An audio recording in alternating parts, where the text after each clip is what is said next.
Daniel Harrison's shovel struck metal, and the sound rang out like a gunshot across the Arizona desert. He froze, every muscle locked, sweat pouring down his face in the 100-degree heat. Scout stood rigid beside him, paws bleeding into the dirt, eyes fixed on the ground with an intensity that made Daniel's stomach turn. Then he heard a sound that stopped his heart, crying, muffled, desperate, coming from beneath his feet.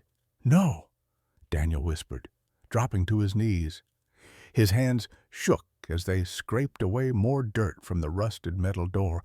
"No, no, no." 5 years. 5 years of running from the past.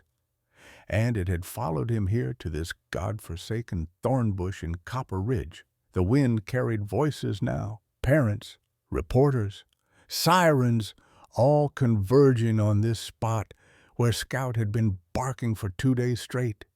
2 days Daniel hadn't listened. His radio crackled. The sheriff's voice cut through. "Harrison, what have you got?" Daniel couldn't answer, but he just stared at the door, frozen. Leave a like and share your thoughts in the comments along with the city you're watching from now. Let's continue with the story. 3 months earlier, Daniel Harrison had been a different kind of frozen, the kind that comes from living but not really being alive. At 48 years old, he wore his isolation like a second skin, transparent enough that people in Copper Ridge could see right through him but never quite reach what was left inside. His trailer sat on the eastern edge of a town where the pavement gave way to desert scrub and the nearest neighbor was half a mile down a dirt road. The rent was $850 a month, which left him barely enough after his $38,000 annual salary to cover the medical debt collectors who called every Tuesday and Thursday like clockwork. $127,000.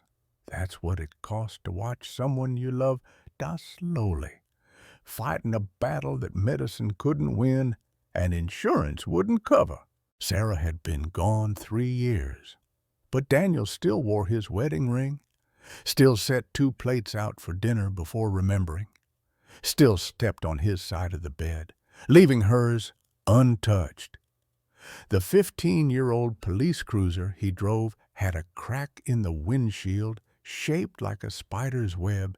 He never got it fixed. Some things were meant to stay broken. He figured constant reminders of the moment everything shattered.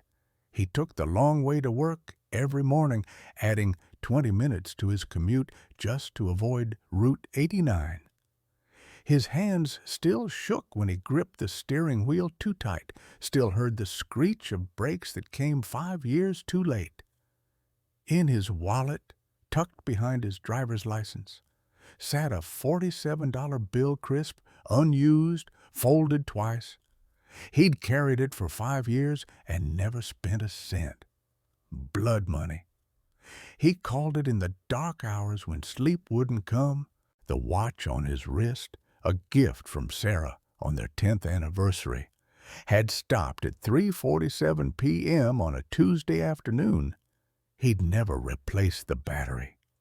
People in town called him reliable. Distant, but reliable. He showed up for his shifts, patrolled the quiet streets of their 3,200-person town, filed his reports with mechanical precision. Sheriff Harrison, no relation. Despite the shared last name, appreciated that Daniel never caused trouble, never asked for time off, never complained about pulling double shifts when the department's skeleton crew got even thinner. What the sheriff didn't know was that Daniel had written a suicide note 5 years ago. It sat in his nightstand drawer, yellowed and creased from being unfolded and refolded 100 times. He'd never sent it, never acted on it, but he'd never thrown it away either. Some nights, he'd take out Sarah's old revolver from the lockbox under his bed.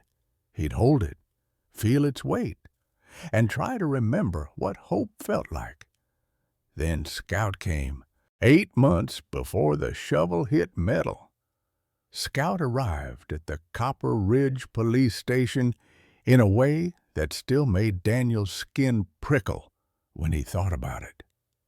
January 16th, a Tuesday morning, Daniel had pulled into the station parking lot at 6 a.m., coffee in hand, expecting another day of the same gray routine.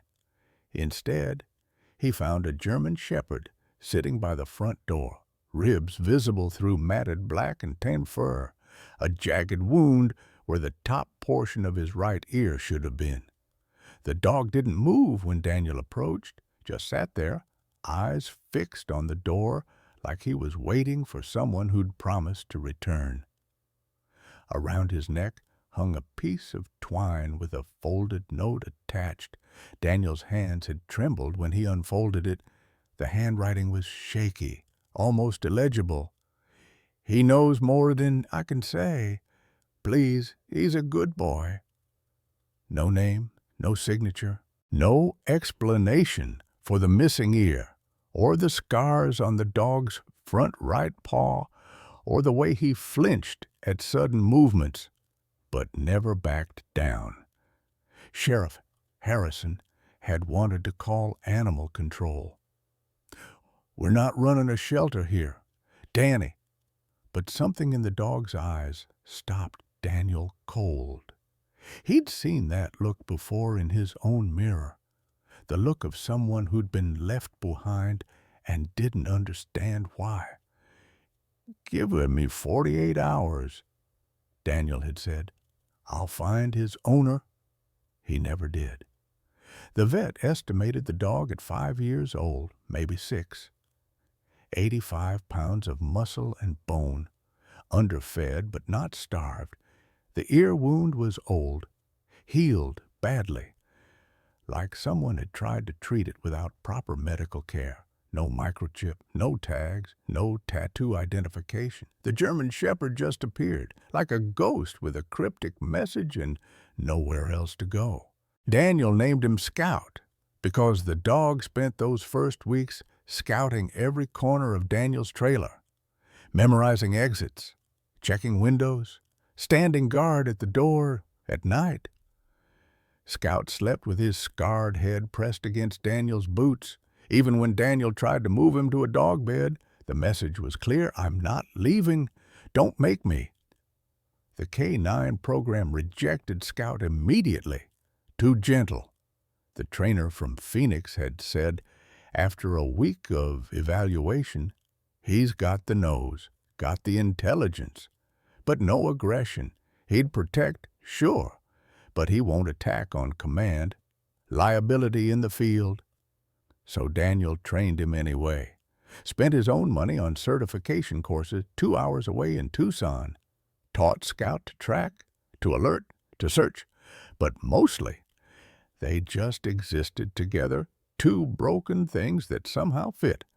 Scout refused to eat until Daniel ate first, would push his bowl away with his nose and sit, waiting until Daniel took a bite of whatever sad sandwich or microwave dinner he'd scraped together.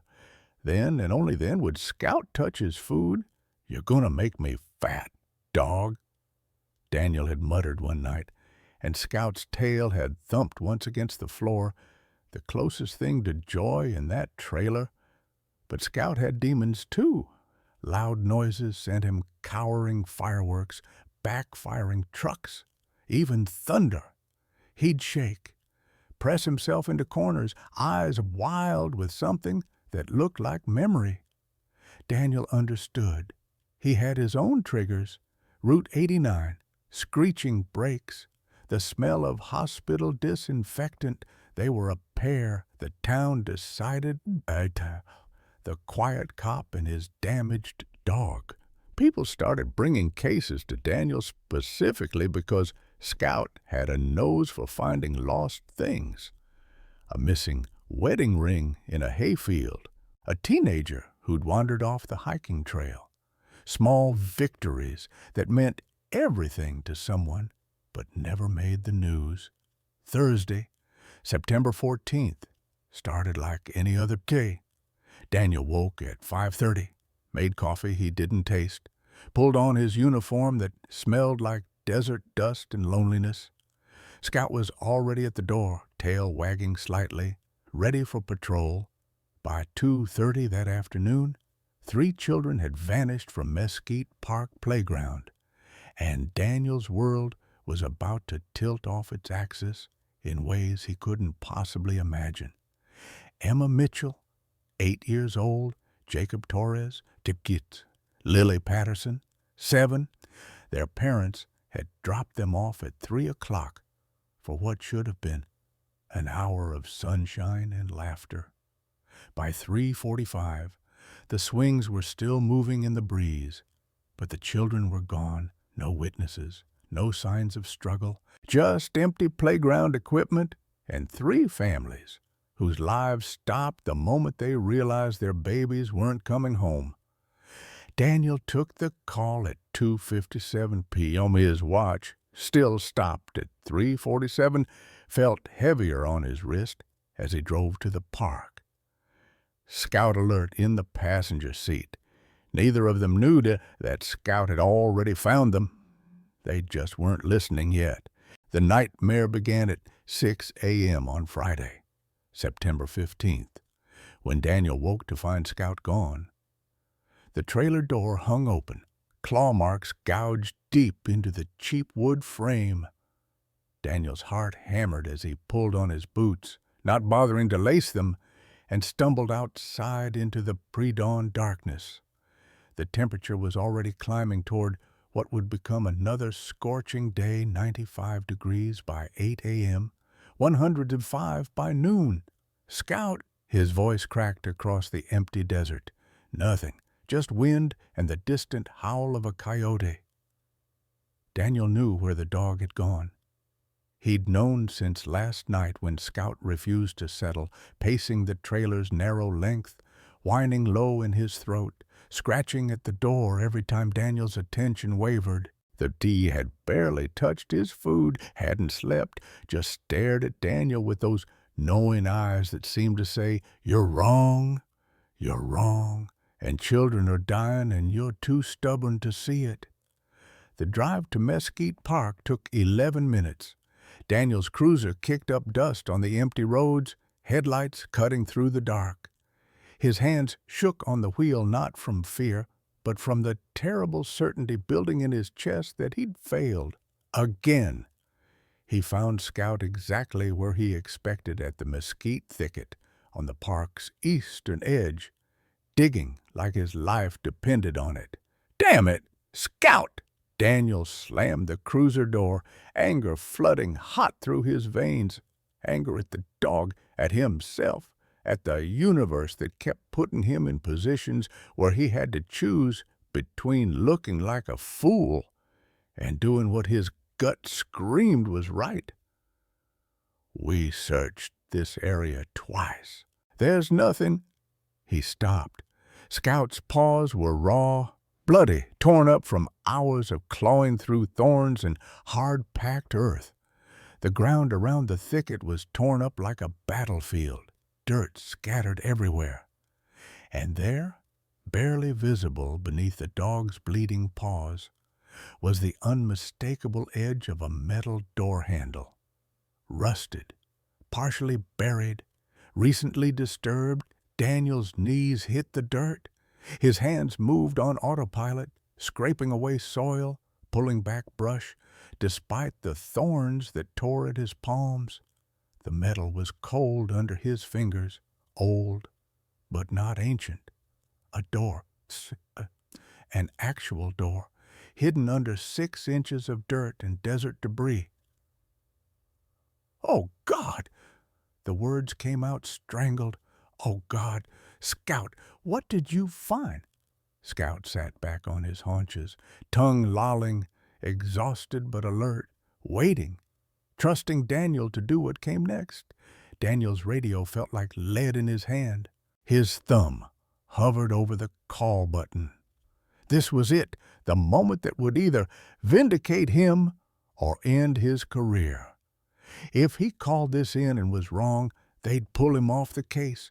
Waste $15,000 in excavation budget. Make him look like the broken-down cop everyone suspected he was. But if he was right, his wife's voice echoed in his memory, soft and steady, like it always was when he doubted himself. When did you stop trusting yourself, Danny? 5 years ago. He wanted to answer. 5 years ago when I killed a man's future and drove away with barely a scratch. The radio crackled to life before he could press the button. Sheriff Harrison's voice cut through. Harrison, you copy. We got the families asking for updates. Where are we on the search grid? Daniel's mouth was dry. Sheriff, I need excavation equipment at Mesquite Park, east side, near the old thicket. Cages. Then say again. Scout found something. A door underground, I think. Daniel's voice broke. He cleared his throat, tried again. I think the children might be down there. More silence. Daniel could picture the sheriff's face, the way his jaw would tighten, the disappointment in his eyes. Harrison, we've been over that area twice with dogs and ground radar. There's nothing. There's a door, sir. Metal, buried. I'm looking right at it. You're telling me 3 missing kids are in some kind of underground bunker that we somehow missed with 20 officers and federal equipment. I'm telling you, my dog found something, and he hasn't been wrong yet. The pause stretched so long, Daniel thought the connection had died. Finally, this better not be another wild goose chase. Harrison, we're already on thin ice with the FBI breathing down our necks. If you're wrong about this, I know what's at stake. Daniel's hand rested on Scout's head. The dog leaned into his touch, solid and certain. Send the equipment, please. 20 minutes later, the park filled with vehicles. Sheriff Harrison arrived first, followed by 2 deputies with shovels and crowbars. Then the parents showed up, Sarah Mitchell with her daughter, Emma's favorite stuffed rabbit clutched in white-knuckled hands. Jorge and Maria Torres holding each other like they might collapse without the support. David and Rebecca Patterson with eyes so hollow they looked like they'd already buried their daughter. The media vans came next, cameras rolling, reporters shouting questions that Daniel ignored. He knelt beside the exposed metal door. Scout pressed against his leg and watched as Deputy Chen broke the new padlock with the bolt cutters. The lock fell away. Hands gripped the door handle. On 3, Sheriff Harrison said. 1, 2. The door screamed open on rusted hinges, and the smell that rose from below made Daniel's stomach turn. Hot, stale air, darkness, and something else. Crying, faint but unmistakable. Children crying. Scout didn't wait for permission. He launched himself into the darkness below, and Daniel followed, flashlight trembling in his bleeding hands. The ladder descended at 12 feet into darkness that swallowed Daniel's flashlight beam like water-absorbing light. His boots hit concrete, and the temperature dropped 20 degrees in an instant, the only mercy in this God-forsaken hole. Scout was already across the room, a 10-by-10 concrete bunker that reeked of fear and waste and something sweet that Daniel recognized as infection. 3 children huddled in the far corner, pressed so tightly together they looked like a single, terrified creature. Scout stood between them and the doorway, not approaching, just standing guard like he'd been doing it his whole life. "It's okay," Daniel whispered, though his voice shook. "You're safe now? I'm a police officer. We're here to help." Emma Mitchell looked up first, 8 years old with matted blonde hair and eyes that had seen too much. She didn't speak, didn't cry, just stared at Scout with something Daniel couldn't quite read. Recognition, maybe, or hope. Her right hand was scraped raw, blood dried under her fingernails. Jacob Torres wheezed beside her, his breath coming in short, panicked gasps. Asthma attack. Daniel had seen enough of them to know this one was building toward dangerous. The boy's lips had a bluish tint even in the dim light. Lily Patterson was the worst. 7 years old, unconscious or nearly so, her small body limp against Emma's shoulder. A wound on her leg had turned the kind of angry red that meant infection, and her skin burned with fever when Daniel checked her pulse. EMTs! Daniel shouted up through the opening. Get EMTs down here. Now one critical, one respiratory distress, one... He looked at Emma, who still hadn't blinked. One needs immediate evaluation. The next 20 minutes blurred into organized chaos. Paramedics descended the ladder with equipment. Sheriff Harrison blocked the entrance from reporters, whose cameras flashed like lightning above ground. Parents sobbed and screamed and begged to see their children.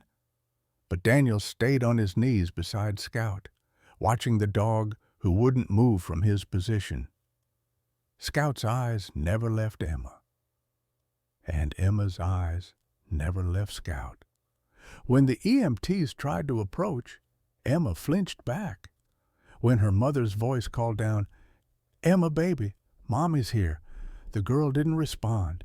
She just reached out one bloody hand toward Scout, and the dog moved forward carefully, letting her fingers sink into his fur. That's when Daniel saw it, scratched into the concrete wall behind where the children had been huddled. Drawn in what could only be Emma's blood, a crude picture of a dog. German Shepherd Proctor, one ear shorter than the other, 4 legs, a tail. Beneath it, letters scraped desperately. Scout. Daniel's world tilted. The EMTs lifted the children out one by one. Jacob first. Oxygen mask already in place. Lily on a stretcher. IV started before she even cleared the ladder. Emma last, wrapped in a thermal blanket, still not speaking, still clutching the edge of Scout's collar, until her mother pried her fingers free with gentle promises that the dog would be right behind them. Daniel stayed below after the children were gone, studying the room with the kind of attention that came from 20 years of police work and 5 years of guilt-sharpened instincts. The bunker was old Cold War era, probably built when people still believed concrete and canned food could save them from nuclear winter. But someone had been here recently, very recently. Empty water bottles, granola bar wrappers, a bucket in the corner that explained the smell. Everything pointed to a kidnapping that was planned, calculated, meant to last days. The door lock was new, installed recently, but it was the substance on the handle that made Daniel's blood run cold, a sticky, dark residue that smelled like creosote, the resin from desert plants that grew wild around Copper Ridge. He'd smelled that exact scent somewhere in the past week, but his exhausted brain couldn't place where. Scout knew, though. The dog sniffed the handle and growled low, a sound Daniel had never heard him make before, pure, focused recognition. By 10 a.m., the park was a crime scene. Yellow tape cordoned off 50 yards in every direction. FBI agents arrived from Phoenix, bringing equipment and authority, and the kind of condescending efficiency that made local cops feel like children playing dress-up. Daniel stood beside his cruiser, giving his statement for the 3rd time, when Deputy Martinez approached with a printout. "Boss, we ran that creosote residue. It's a mixture of plant resin plus some kind of industrial adhesive. Only place in town that uses that combination is County Public Works. Daniel's exhaustion cleared like fog burning off in sunlight. Public Works. Yeah, they use it to mark utility lines and seal old infrastructure. Want me to pull employee records? But Daniel was already moving because his brain had finally connected the dots. The smell. He'd encountered it 4 days ago during a routine check at the county maintenance yard. A new hire had been there, working late, explaining something about inspecting old county maps for infrastructure updates. Thomas Crane, 52 years old, 6 months on the job, clean background check, quiet, professional, always volunteering for extra shifts, and recently hired, which meant he'd passed a background check that Daniel now wanted to see in excruciating detail. 2 hours later, they brought Thomas Crane into the interrogation room. He sat calmly, hands folded on the table, dressed in his county work uniform, salt and pepper hair, weathered face, the kind of man who looked like everybody's uncle or nobody at all. Daniel watched from behind the one-way glass while Sheriff Harrison conducted the initial questioning. Standard protocol, Daniel was too close to the case now, too invested. But he studied every micro-expression, every pause, every breath. Thomas denied everything with the practiced ease of someone who'd rehearsed his answers. He'd been home. He had an alibi week. Just his word, but not immediately disprovable. He expressed a shock, concerned, offered to help in any way possible. Then his lawyer arrived fast, too fast, like he'd been on standby, and the questioning stopped cold. Daniel was reviewing the military records Martinez had pulled when Thomas Crane had passed by the observation window on his way out. Their eyes met through the glass for just a second, and Thomas stopped, stared, then spoke loud enough for Daniel to hear through the door. "Don't you remember me, Danny?" The voice hit Daniel like a fist to the gut, familiar in a way that made his hands start shaking, made Route 89 flash behind his eyes, made the sound of screeching brakes fill his ears. Danny. Nobody in Copper Ridge called him Danny, except Iraq. Daniel whispered, "Oh God, Iraq." Martinez looked up from his computer. What? But Daniel was already pulling files, military service records, deployment histories. Thomas Crane, Corporal Thomas Crane, same unit, same convoy, same God-forsaken road outside Fallujah, where everything went to hell on a Tuesday afternoon in 2004. The IED had been buried in a pothole. Daniel had been driving the lead vehicle, took a turn down a street that wasn't on their approved route because he'd thought it was a shortcut. The explosion hit the second vehicle. 3 injured, 1 dead. Private Marcus Crane, 19 years old, Thomas's son. Daniel's hands were shaking so badly he could barely hold the file. Thomas had blamed him. Of course he had. Court-martial had cleared Daniel of wrongdoing, called it bad luck and the fog of war. But Thomas had never forgiven him. Daniel remembered the father's face at the memorial service, the way he'd looked at Daniel like he was staring at a murderer who got away with it. "He wanted me to feel loss," Daniel said aloud, the realization settling like poison in his stomach. "He wanted me to know what it's like to lose someone you're supposed to protect." But Thomas didn't know, couldn't have known. The connection that would break Daniel's world wide open was still buried, waiting in a hospital room across town where a man with no memory sat in a wheelchair, and his wife clutched their daughter's stuffed rabbit, and a dog's picture drawn in blood waited to reveal a truth that would destroy and redeem in equal measure. Scout sat at Daniel's feet, head tilted, watching his human with patient knowing. The dog understood something Daniel hadn't grasped yet, that sometimes the past doesn't follow you. Sometimes you're being led back to it by a force stronger than guilt or grief or fear. Sometimes you're being led back by love. The call came at 2 p.m. Just as Daniel was preparing to head back to the station, Emma Mitchell had spoken her first word since being rescued, one word, Scout. Daniel's phone nearly slipped from his hand. She said, "What?" The nurse's voice was gentle but confused. She keeps saying it, just that one word, over and over.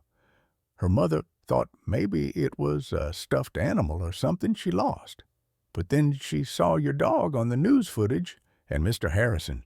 Mrs. Mitchell is asking if you could bring the dog to the hospital. She thinks Emma might know him somehow. Daniel looked down at Scout, who sat perfectly still, ears perked forward like he'd heard every word through the phone. "We'll be there in 15 minutes. The drive to Copper Ridge General Hospital took Daniel past Route 89. He didn't take the long way around this time. His hands still shook on the wheel, but Scout's presence in the passenger seat, solid, certain, unwavering, kept him from falling apart completely. Sarah Mitchell met them in the pediatric wing hallway. She was younger than Daniel expected, maybe 35, with the kind of exhausted beauty that came from 3 days of hell and a miracle that still didn't feel real. Her eyes were red-rimmed, her clothes rumpled from sleeping in a hospital chair. "Officer Harrison," her voice cracked, Thank you for finding her, for not giving up when—" She couldn't finish, just pressed her fingers to her lips and gestured toward Emma's room. Emma sat propped up in the hospital bed, IV in her small arm, bandages on her scraped hands. She looked so tiny against the white sheets, so fragile, but her eyes were alert, fixed on the doorway, waiting. The moment Scout entered, Emma's face transformed. Not quite a smelt, she wasn't ready for that yet, but something close, recognition, relief. She reached out both hands, and Scout moved forward carefully, resting his chin in the edge of her bed. Emma buried her fingers in his fur, and for the first time since being found, she cried, real tears, the kind that came from a place too deep for words. Scout didn't move, just stood there, absorbing her grief, like he'd been trained for this exact moment. "I don't understand," Sarah Mitchell whispered beside Daniel. "How does she know your dog?" Daniel shook his head. "I don't know.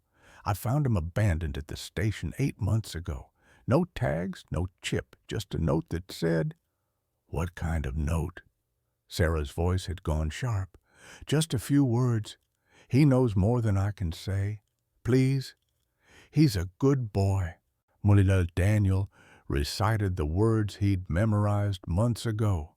The handwriting was shaky, like whoever wrote it was— Sarah Mitchell's face went white. She grabbed Daniel's arm, her grip surprisingly strong. "His ear! The missing part! When did that happen?"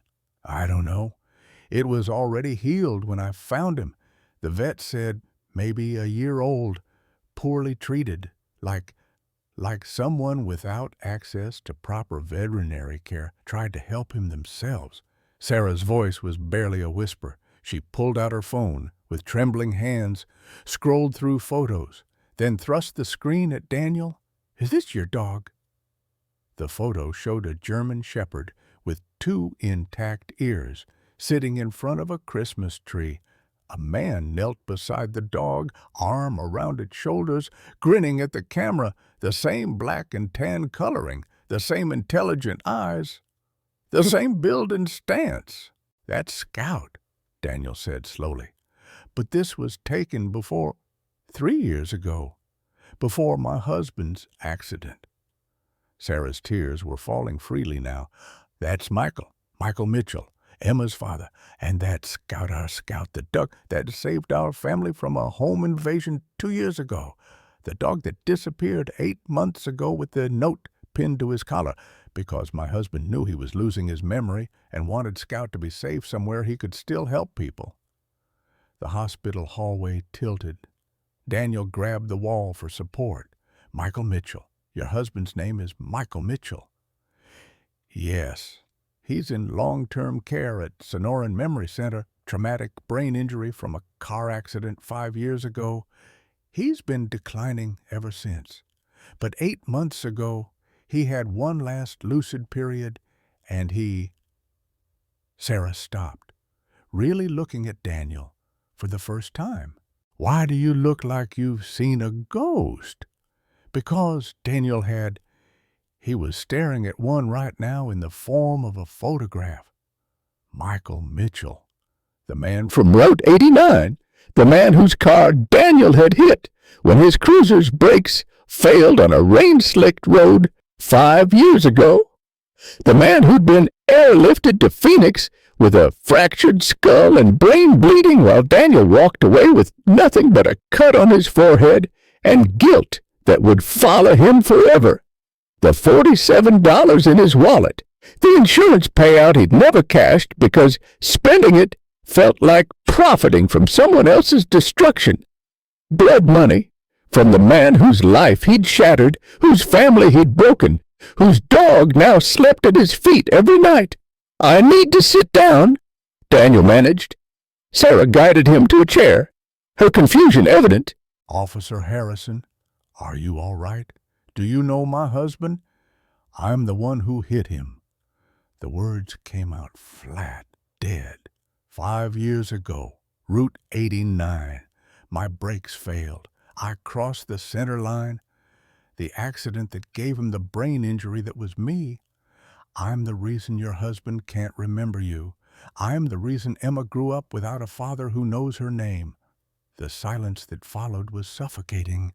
Sarah Mitchell stared at him, processing, and Daniel waited for the anger, the blame, the hatred he'd been carrying for both of them for 5 years. Instead, she said, "The note. Show me the note you found with Scout."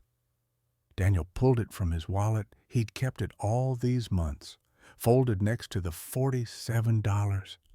Sarah took it with shaking hands, studied the handwriting, and fresh tears spilled down her cheeks. This is Michael's writing from when he was declining. He used to practice writing our names over and over, trying to keep the memory. She looked up at Daniel, and her expression was complicated, layered with pain, and something else he couldn't identify. He gave Scout to you specifically. The station you work at, he must have known somehow. In whatever was left of his mind, he wanted Scout to help you. Why would he? I destroyed his life. No. Sarah's voice was firm. The accident destroyed his memory. But before that happened, Michael was the kindest man I ever knew. He spent 6 months after the accident talking about forgiveness, about how the officer in the other car probably blamed himself more than anyone else could. He worried about you, even when he couldn't remember his own daughter's birthday. He worried about the man who hit him. Daniel couldn't breathe, couldn't process, couldn't reconcile this information with the narrative of guilt he'd built his entire existence around. In Emma's room, Scout lifted his head and looked directly at Daniel through the doorway. The dog's eyes held something that looked impossibly like understanding, like purpose, like forgiveness that Daniel hadn't earned but was being offered anyway. The walls came down 3 days later, and they came down hard. Internal Affairs opened an investigation Monday morning. Daniel sat across from Lieutenant Barnes, a woman from Phoenix with steel gray hair and eyes that had seen every kind of cop corruption imaginable, and watched his career dissolve like sugar in water. You failed to disclose a previous accident involving a victim's family member, Barnes said, her pen scratching notes that would end up in his permanent file. That's a conflict of interest. Officer Harrison, a massive one. I didn't know Emma was Michael Mitchell's daughter until after the rescue. Daniel's voice was hoarse from 3 nights without sleep. The names didn't match. Sarah uses her maiden name, and I never made the connection. But you knew you had been in an accident with someone named Michael Mitchell 5 years ago. You knew that accident happened in this jurisdiction. You should have recused yourself the moment you saw that name in any report. Daniel had no defense. She was right. He should have. Would have. If his brain hadn't spent 5 years burying that name so deep, he could barely look at accident reports without his hand shaking. Sheriff Harrison, still no relation. Still disappointed, delivered the suspension notice that afternoon. 2 weeks without pay, pending investigation. You're to surrender your service weapon, your badge, and your cane partner. Scout isn't department property, Daniel said quietly. He was never officially certified. Then he's evidence in an ongoing investigation. He stays in county kennels until this is sorted out. Daniel had expected the suspension, had even expected losing his gun and badge. But when the animal control officer came to take Scout away, something in him broke that hadn't broken in 5 years of grief and guilt. Scout didn't fight, just looked at Daniel with those knowing eyes and let himself be led to the van. And Daniel stood in the parking lot, watching the only living thing he loved disappear around a corner. That night, he sat alone in his trailer with Sarah's old revolver on the table. The suicide note was there too, unfolded, its words as familiar as prayer. I'm sorry I couldn't be the man you needed me to be. I'm sorry I keep breaking things I can't fix. His phone rang. Sarah Mitchell. He didn't answer. It rang again. Sheriff Harrison. He let it go to voicemail. Third time, Emma's pediatrician. Mr. Harrison, Emma's condition has deteriorated. She won't eat, won't speak. We think she's experiencing severe trauma regression, and she keeps asking for Scout. If there's any way. Daniel hung up, pressed the heels of his hands against his eyes until he saw stars. The financial collapse accelerated. His landlord called Tuesday morning. Rent's late. Danny, I've been patient, but I need that $850 by Friday, or I gotta start eviction proceedings. Medical debt collectors followed. 3 calls in one afternoon, each more aggressive than the last. $127,000 doesn't disappear just because you saved 3 kids. It sits there, crushing, permanent, a weight that turns breathing into work. Wednesday brought news about Michael Mitchell. Sarah called from the memory center, her voice shattered. The stress triggered something. He's declining rapidly. The doctors say maybe weeks now, days, possibly. His brain is it's given up. Daniel, after everything, it's just given up. And because the universe wasn't done punishing him yet, the hospital called that same afternoon. Emma had stopped eating entirely. Her weight was dropping dangerously. The trauma psychologist used words like failure to thrive and giving up. And Daniel wanted to scream that 8-year-olds don't just give up. Except apparently they do when you take away the one thing that made them feel safe. Thursday. Thomas Crane's lawyer filed motions: PTSD defense, diminished capacity, combat trauma. The veteran community rallied behind him, a good man broken by war who made a terrible mistake in the grip of grief and mental illness. Didn't he deserve treatment instead of prison? Hadn't he suffered enough losing his son? The media picked up the narrative. "War heroes cry for help," read one headline. "Veteran deserves compassion, not condemnation," said another.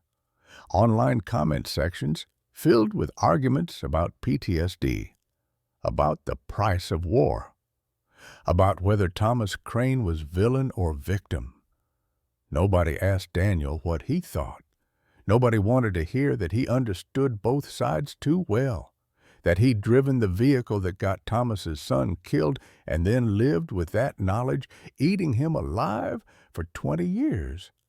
By Thursday night, Daniel had lost his job, his dog, his purpose, and any illusion that saving those children had redeemed him for anything. Scout, locked in a kennel 8 miles away, stopped eating too. The veterinarian who examined him Friday morning used the same words the pediatrician had used about Emma. He's given up. 2 broken souls, separated by chain link and policy, both dying by inches. And Daniel, alone in a storage room at the police station where the sheriff let him sleep because he had nowhere else to go, held the revolver and finally understood what his wife had meant when she said, "Don't let guilt bury you." He was already 6 feet under, had been for years. The pounding on the storage room door came at 6 a.m. Monday morning, 5 days after Daniel's world collapsed. He'd been awake anyway, staring at the revolver he still hadn't used, trying to find one reason not to. Sarah Mitchell stood in the doorway with Emma beside her. The little girl looked thinner, paler, clutching a folder full of crayon drawings against her chest like a shield. "My daughter won't sleep," Sarah said without preamble. "Won't eat, won't speak except to ask for Scout. The doctor says she's dying. Officer Harrison, an 8-year-old child is dying because she's given up hope. And I think you know exactly what that feels like." Daniel's throat was too tight to speak. He could only nod. Emma stepped forward and opened the folder. Dozens of drawings spilled across the floor. All of Scout, Scout sitting, Scout running, Scout standing guard. And in every single picture, a man drawn in police uniform standing beside the dog, holding his paw. The last drawing was different. 3 figures holding hands, Emma, Scout in the middle on his hind legs, and Daniel above them, written in careful child letters with Sarah's help. "Dear Mr. Daniel, Scout loves you. Daddy would want Scout to love you. Please don't be sad." Daniel's vision blurred. The first tears in 5 years came without warning, without permission, and once they started, they wouldn't stop. He knelt on the concrete floor surrounded by drawings of hope from a child who shouldn't have any left, and sobbed like something inside him had finally broken open. Sarah knelt beside him. Her hand on his shoulder was gentle. "Michael left me a note before he stopped remembering how to write. I found it last night going through his things. I think you need to hear it." She pulled a creased paper from her purse and read aloud. "Sarah, if you're reading this, I'm already gone in the ways that matter. I know what's coming. The doctors explained it clearly enough before my brain forgot how to hold on to explanations. I'm writing this while I still can, while I still remember that I love you and Emma more than anything in this world. There's something I need you to know about the accident. The officer driving the other car, his brakes failed. I saw it happen, saw him fighting the wheel, saw the terror in his eyes when he realized he couldn't stop. It wasn't his fault, Sarah. It was mechanical failure and bad luck, and the universe being cruel. But I know he blames himself. I saw it in his face at the hospital. The one time they let him visit before the lawsuits and lawyers got involved, he looked like a man drowning. So I'm asking you, if something ever happens and our paths cross again, show him grace. Show him the forgiveness. I wish I could give him myself before I forget why it matters.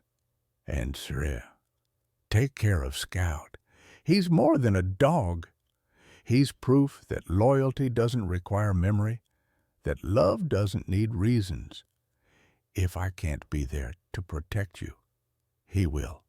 Trust him. P.S. If I do something strange with Scout before I lose myself completely, trust that too. Even broken brains sometimes know what they're doing. The storage room was silent, except for Daniel's ragged breathing. Sarah folded the letter carefully, placed it in Daniel's shaking hands. "He gave Scout to you on purpose," she said softly. "Michael's brain was dying, but some part of him remembered you, remembered that you needed saving as much as Scout needed someone to save. That's not coincidence. Officer Harrison, that's grace." Emma tugged on Daniel's sleeve. When he looked down at her, she pressed something into his palm. Scout's collar tag, the one they'd taken as evidence. He's waiting," Emma whispered, her first full sentence in 8 days. "Scout is waiting for you. Please, don't make him wait anymore." The petition started online that afternoon. Reinstate Officer Daniel Harrison appeared on every social media platform, shared by Emma's mother, by the families of Jacob Torres and Lily Patterson, by people who'd watched the news coverage and seen a broken man and a broken dog who'd somehow saved 3 children anyway. 2,800 signatures by midnight. 87% of Copper Ridge's population. Comments flooded in. "This man lost everything and still showed up to work every day. He found our babies when everyone else said they were gone. If a dog that was abandoned can forgive, why can't we?" The local news picked it up, then Phoenix stations. By Tuesday morning, the story had gone national. K-9 and officer who saved each other. Now saving children, but system tears them apart. A GoFundMe appeared, created by someone Daniel had never met. Help Officer Harrison and save Scout. The goal was $5,000 to cover legal fees if he needed to fight for Scout's custody. It raised $40,000 in 6 hours. By Wednesday, $340,000. Someone found Michael Mitchell's care facility costs $200,000 annually that Sarah couldn't afford. The GoFundMe shifted. For Michael's care, Emma's therapy, and Daniel's fresh start. $700,000 by Thursday. The veteran community split down the middle on Thomas Crane. Some demanded he serve time. Others argued for treatment over incarceration. But they united on one thing: Daniel Harrison had served honorably, had carried guilt that wasn't his to carry, and deserved better than this.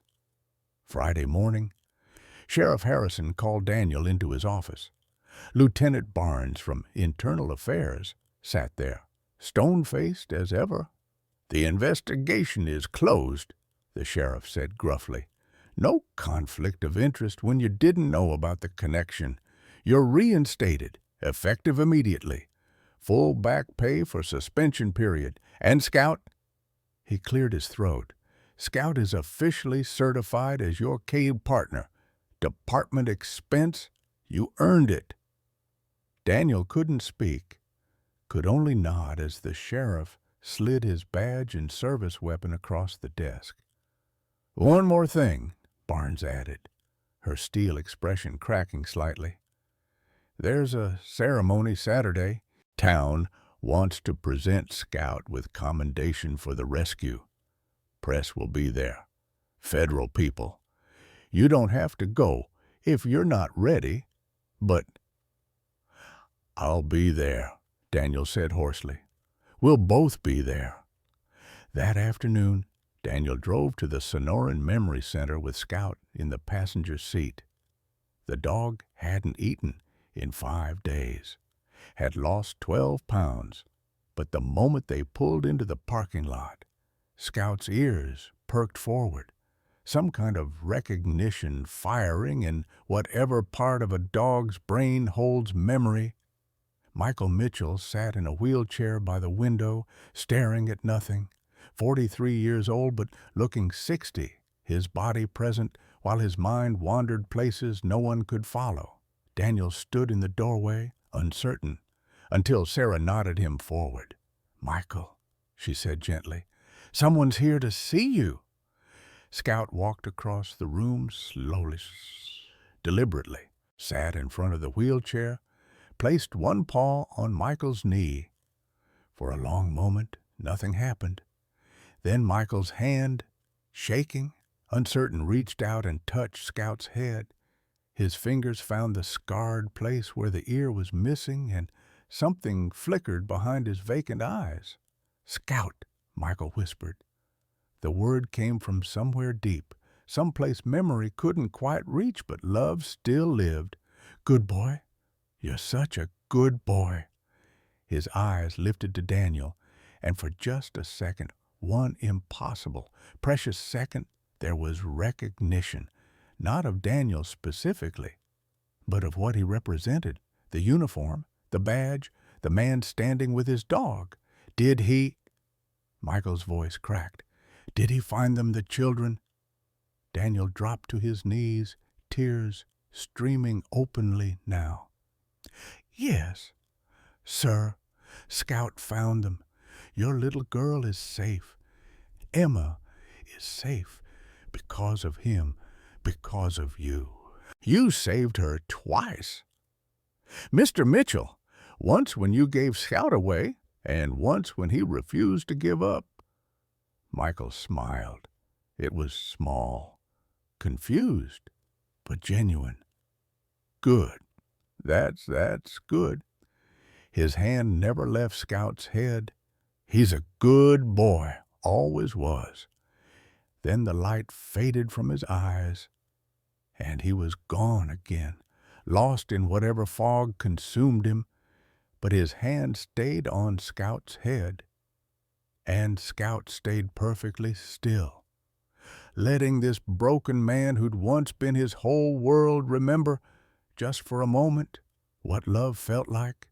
Sarah was crying, Daniel was crying, even Lieutenant Barnes, watching from the doorway, wiped at her eyes. Michael Mitchell passed away peacefully 4 days later, Tuesday morning, with Sarah holding one hand and Scout's collar held against his chest. His last words, according to the nurse, were, "Tell Scout he's a good boy." The will, written 2 years before when Michael still had lucid moments, was read Wednesday afternoon. Scout was officially transferred to Daniel Harrison, with a letter attached. "If you're reading this, Scout found someone worth saving. Trust him. He's never wrong about people. Thank you for giving him a home. Thank you for letting him save you. My body's breaking, but my faith isn't. Scout will find the light. Follow him." Signed, Michael Mitchell. Saturday, September 23rd. Dawned clear and bright over Copper Ridge, the Arizona sun burning away the last traces of pre-dawn coolness. By 7 a.m., by 9, the town square was packed with more people than Daniel had seen in his entire 18 years on the force. The ceremony was supposed to be simple. A commendation for Scout, a few words from the sheriff, maybe a photo opportunity for the press. Instead, it became something else entirely. A reckoning, a healing, a moment when a small town decided that grace mattered more than judgment. Daniel stood on the makeshift stage in his dress uniform, Scout sitting at attention beside him wearing a new collar with his badge attached. The dog had gained back 6 pounds in the past week, his coat glossy again, eyes alert. But it was the way Scout kept glancing at Emma in the front row that made Daniel's chest tight. Emma sat between her mother and her new stepfather-to-be, Robert Chan, a gentle accountant who'd proposed to Sarah 3 days after Michael's funeral with the kind of quiet certainty that said he understood he wasn't replacing anyone, just promising to stay. Emma had started eating again, started speaking in full sentences, started drawing pictures that included more than just Scout pictures of families, plural and complicated and real. Sheriff Hoor Harrison approached the podium, cleared his throat into the microphone. "Folks, we're here today to honor a dog who did something remarkable. But before we get to that, there's some other business to attend to." He gestured to someone off stage, and Thomas Crane walked up the steps, hands free of restraints, dressed in civilian clothes. The crowd murmured.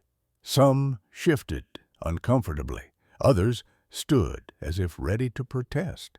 Thomas stopped 10 feet from Daniel, his weathered face lined with more than just age.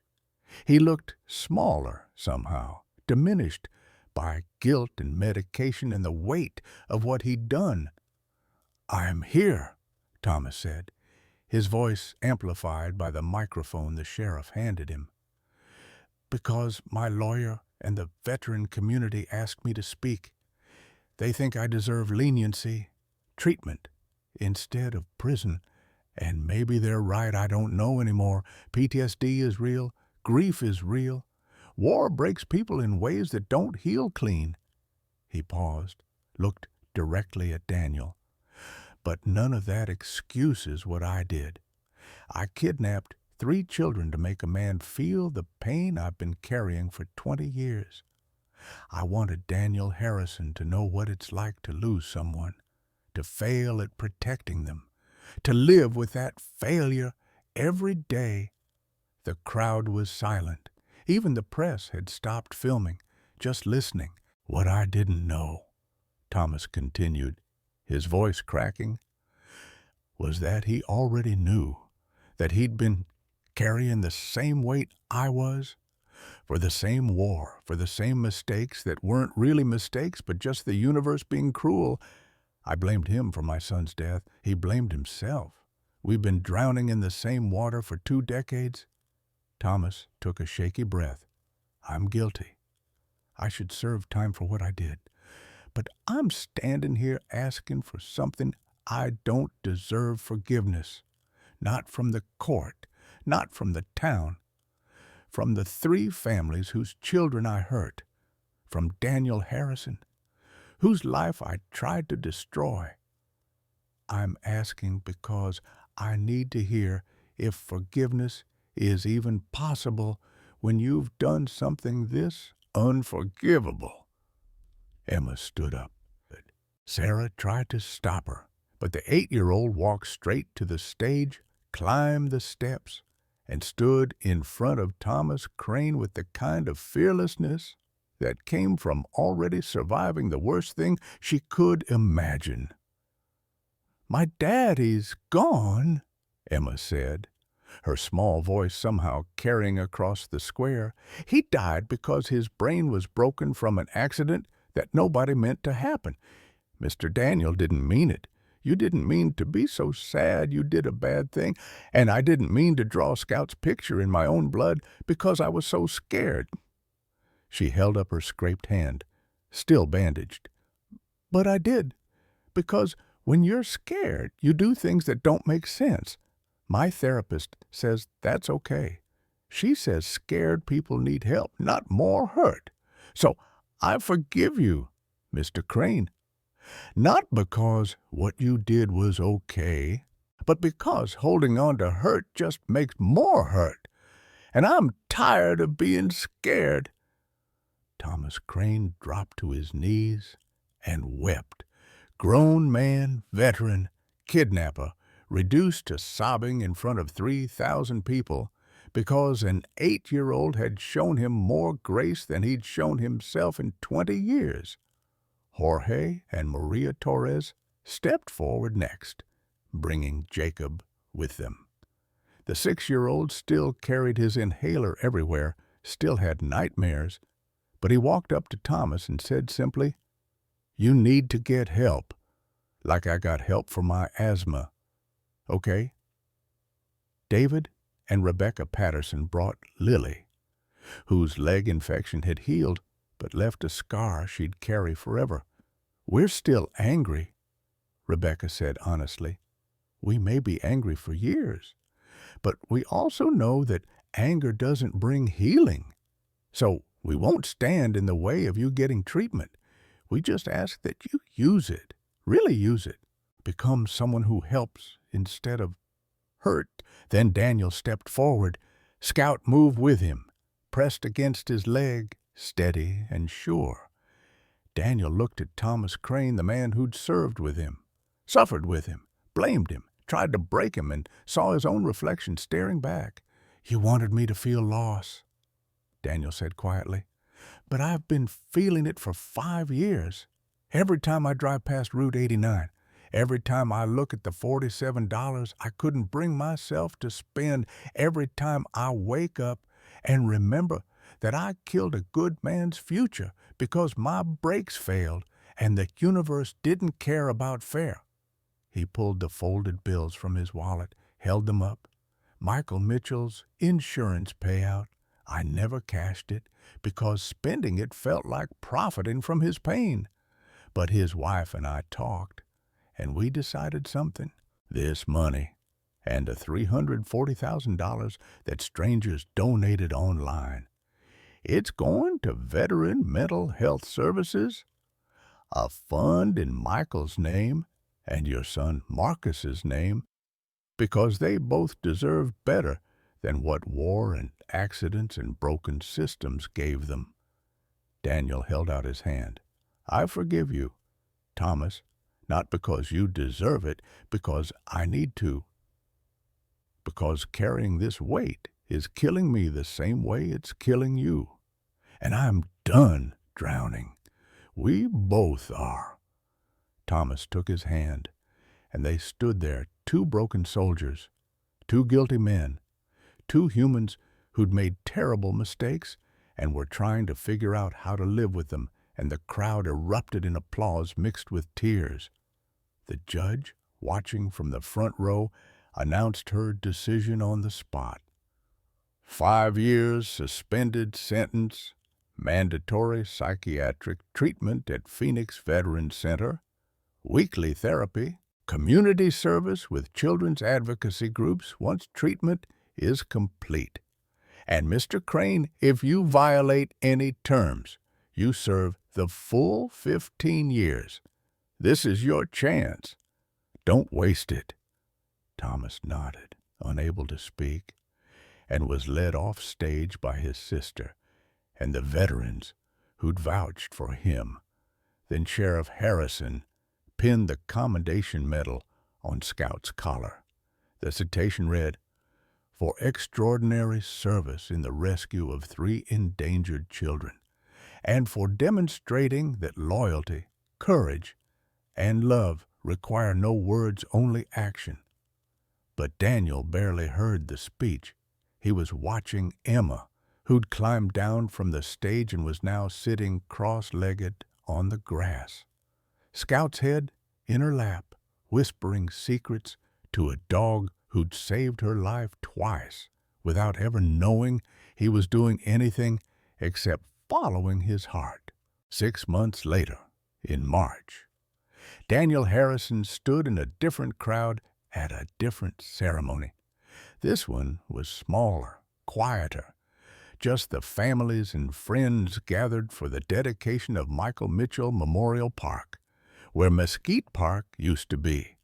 The plaque read, "Where hope was buried, a dog dug it up," in memory of Michael Mitchell, who trusted a dog to carry what he could no longer hold faith in tomorrow.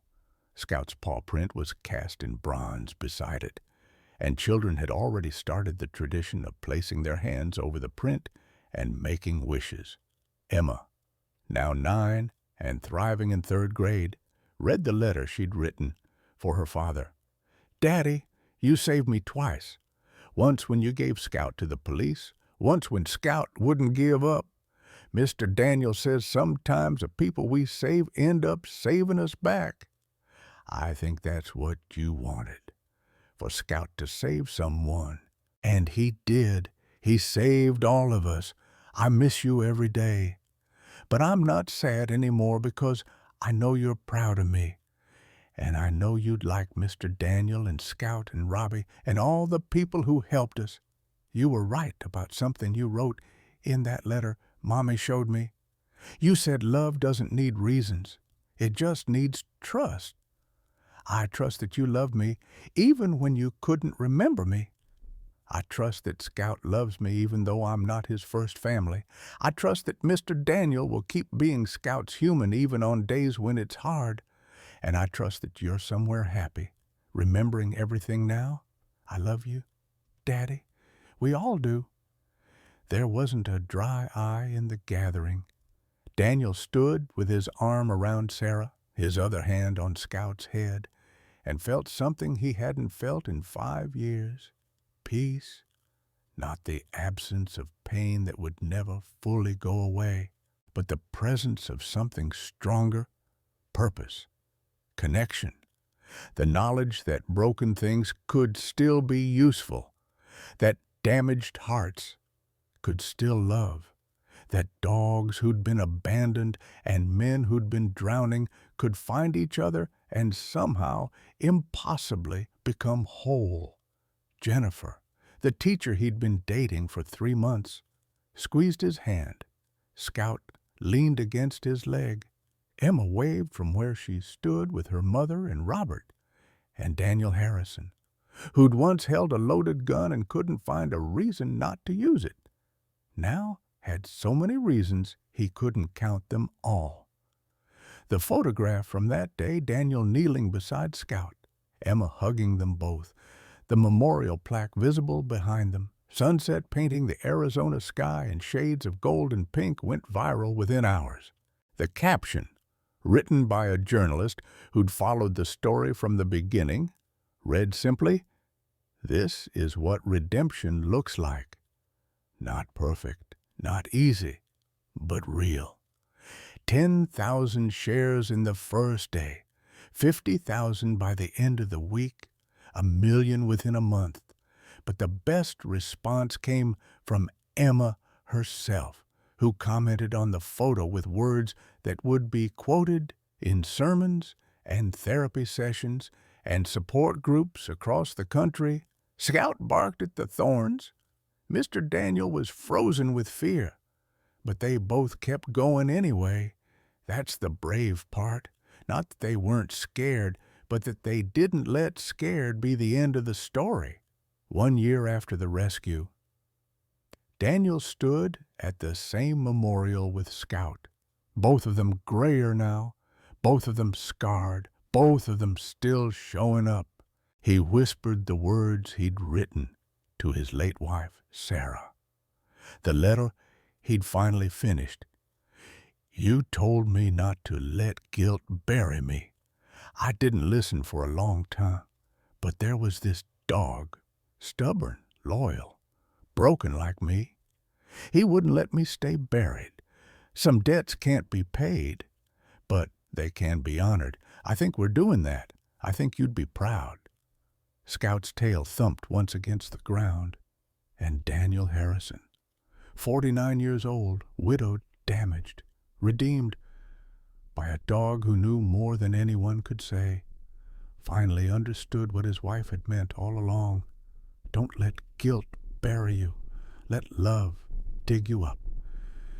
Sometimes life buries us under mistakes we can't undo, and guilt we can't shake. We carry losses that feel permanent, debts that seem unpayable, and regrets that whisper, "We're beyond redemption." Daniel thought he was too broken to be saved, that his past had written an ending he couldn't rewrite.